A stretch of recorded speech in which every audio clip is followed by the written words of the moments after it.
There are people online saying peptides are safer than SARMs or anabolics. Is that before or after they hit you with the discount code?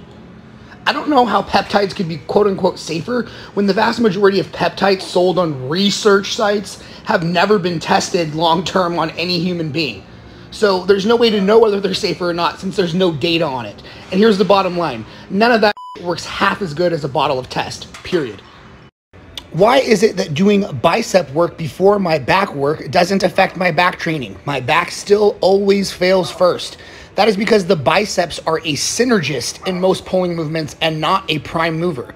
It's exactly the same as saying, like, when I do lateral raises before my shoulder presses, my front delts still fail first. Side delts are just a synergist too. Is 60-degree incline pressing enough for shoulders?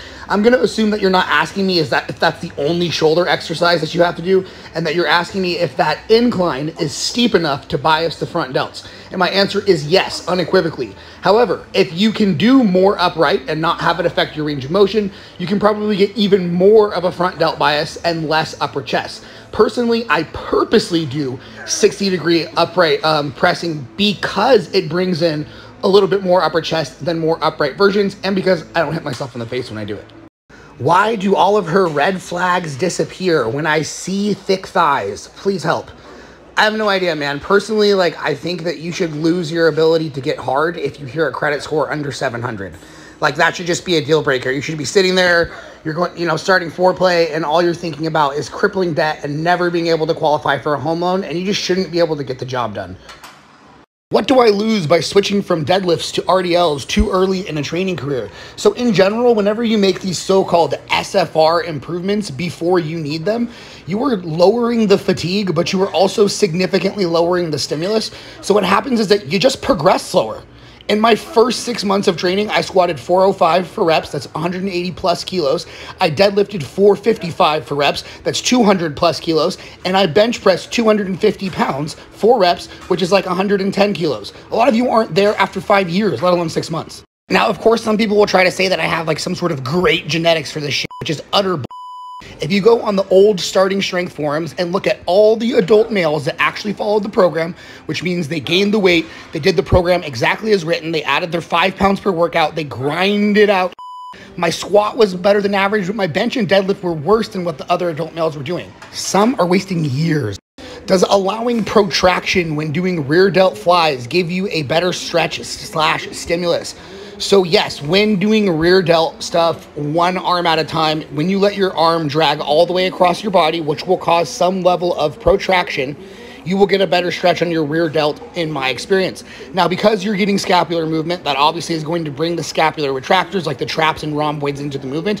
But personally, I don't care. I'm not trying to hyper isolate my rear delts, and they still get worked very hard when doing it that way, also because of the stretch. How often should a natural cut and bulk when trying to recomposition?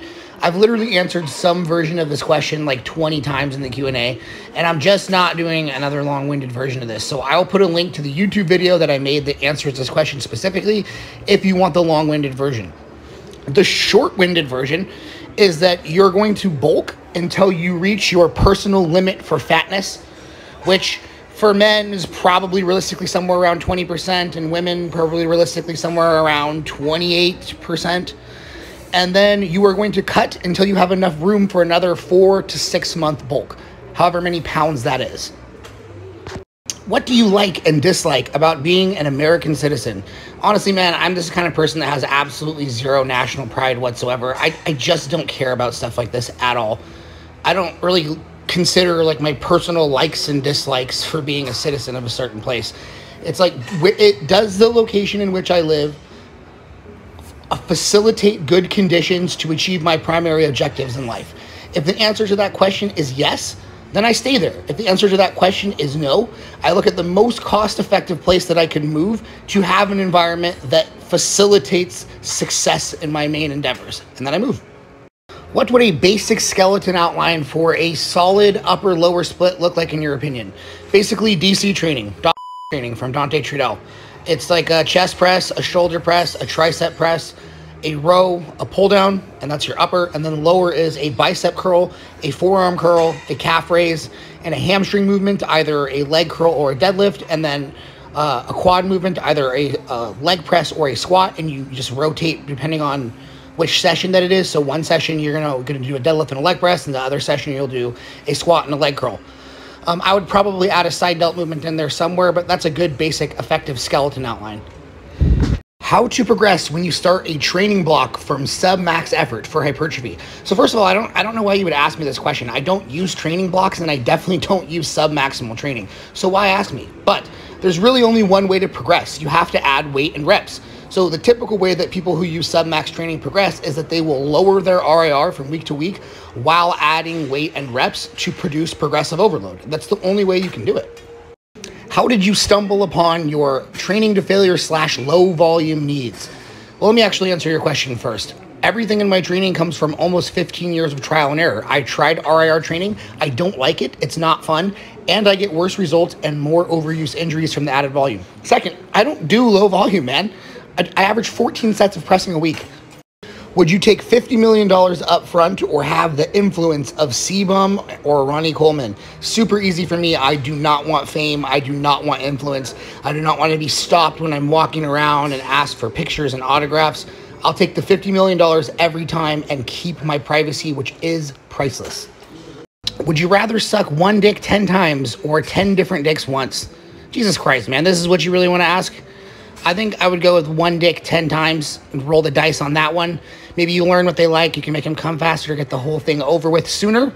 Plus, if you had 10 different dicks, odds are that at least one of them is going to be smelly or STD infected or as big as a horse. So 10 times. I would appreciate some general tips on how to modify training when in a cut. So my biggest tip is to not modify it unless you have to. Everybody assumes that if you're going on a diet, you have to make some huge alterations to your training. But realistically, you shouldn't. You should be dieting at an appropriate rate while emphasizing sleep and nutrition even more than when you're massing. And if you're losing at a sustainable rate, you shouldn't need to slash your volume. So what's going to end up happening is that you're going to progress more slowly. You're not going to add reps as often. You might have to use smaller jumps. And you might need to deload a little bit more often, but make as few changes as possible. Can periods of very low frequency work for a powerlifter in a hypertrophy phase? Yes. So if we're not counting close variations, your frequency could literally be 0 during a hypertrophy phase. You could have a powerlifter doing only hack squats and, safety bar squats with heels elevated or something. They could be doing dumbbell pressing or cambered bar bench pressing. They could be doing only RDLs and SLDLs for a period of time, and that can work fantastically. It can help give the joints a break from the repetitive use of the competition movements, and it'll definitely build some muscle that carries over. Alrighty, folks, that is the end of today's Q&A. So as always, if you enjoy the Q&As, I highly appreciate it when you like the videos on YouTube. It actually helps quite a bit, and I'm not just saying that, it really does. So like all the videos of your content creator friends, actually. It helps them, trust me. If you'd like to take it up another level, you can support the Q&A on Patreon for $1 a month. If you'd like to work with me directly, you can find my coaching email in my bio on Instagram or in the description box on YouTube, which is where you can also find my ebooks. Again, link in my bio on Instagram or in the description box on YouTube. I'll be back in the gym tomorrow to do back. And at some point, I will get switched back over to a full body program, but tomorrow we'll do back. Anything else? Nope, that's it. All right, folks. Enjoy what's left of your Sunday. Peace.